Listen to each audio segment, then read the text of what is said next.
2019年一开张，国际局势就弥漫着山雨欲来风满楼的诡异气氛。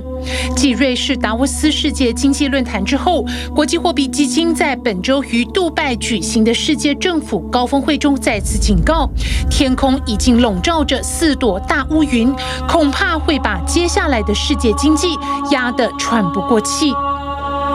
Bottom line, we see an economy that is growing, and that is growing more slowly than we had anticipated because of, I would say, 4 clouds. Taking geopolitics aside, and there is plenty of that to worry about. But if you look at the 4 clouds, the first one is trade tensions and tariff escalations. The second one is financial tightening. The third one is the uncertainty related to the Brexit outcome and its spillover impacts.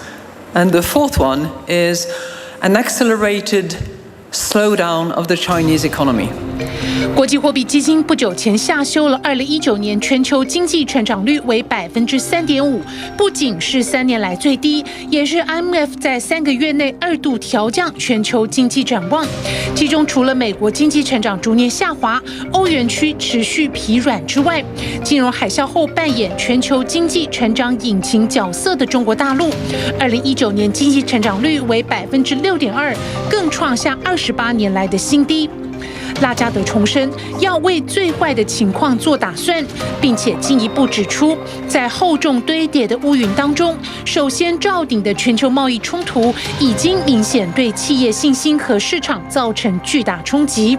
其次，金融紧缩原本意味着经济好转，但是眼下极大量以美元计价的政府主权债、企业债、家户和个人债务出现同步飙升，此刻收窄流动性将导致企业借贷成本上升。再者，前述2个因素直接和间接拖累中国大陆的经济增长，让世界第2大经济体接下来的发展难以乐观。最后，针对进入倒数40天的英国脱欧，法国籍的拉加德坦言，这个重大的危机正好落在欧盟内部急需重建、强化体制之际。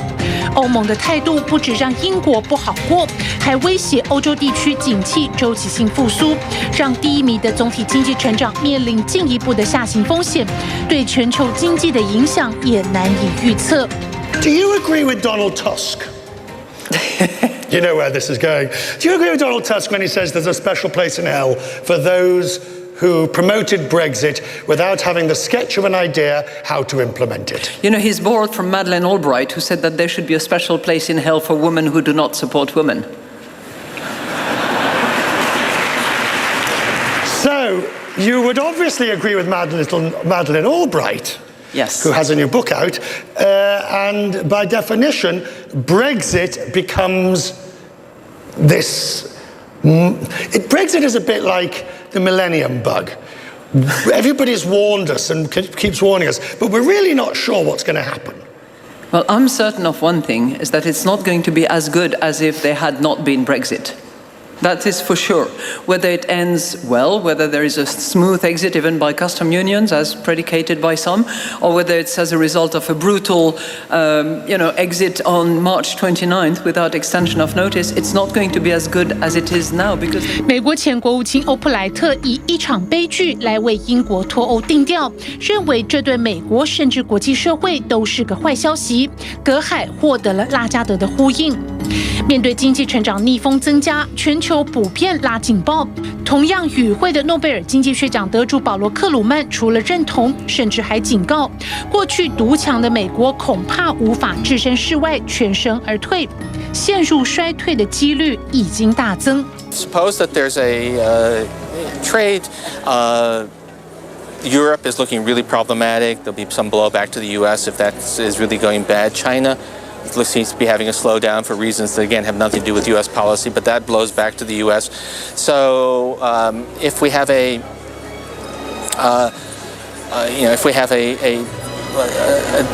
deteriorating environment, it's quite possible that the Fed will end up cutting rates.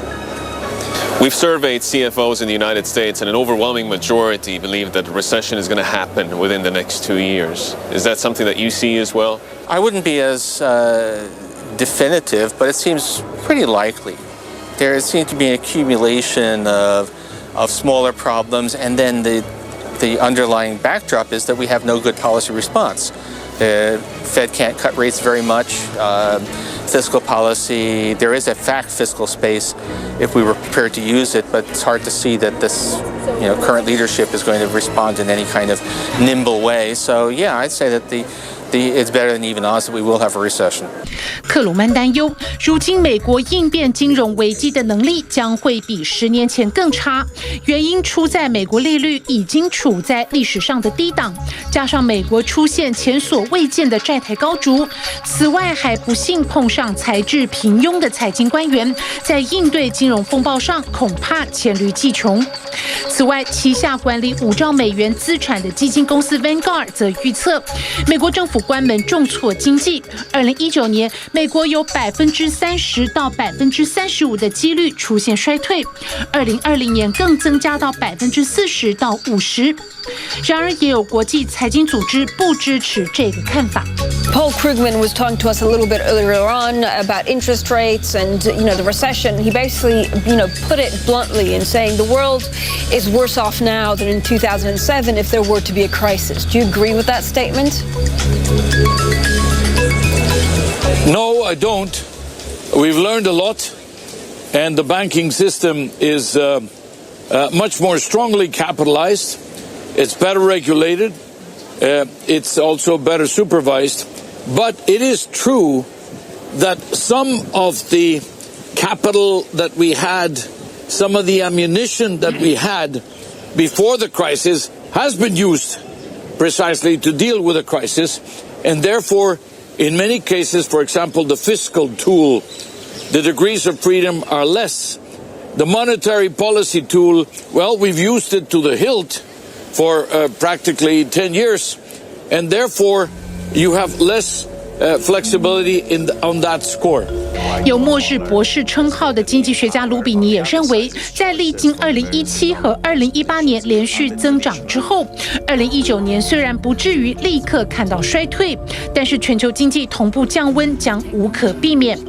全球经济面临的挑战与日俱增，迈入土猪年就看各国政府如何因应了。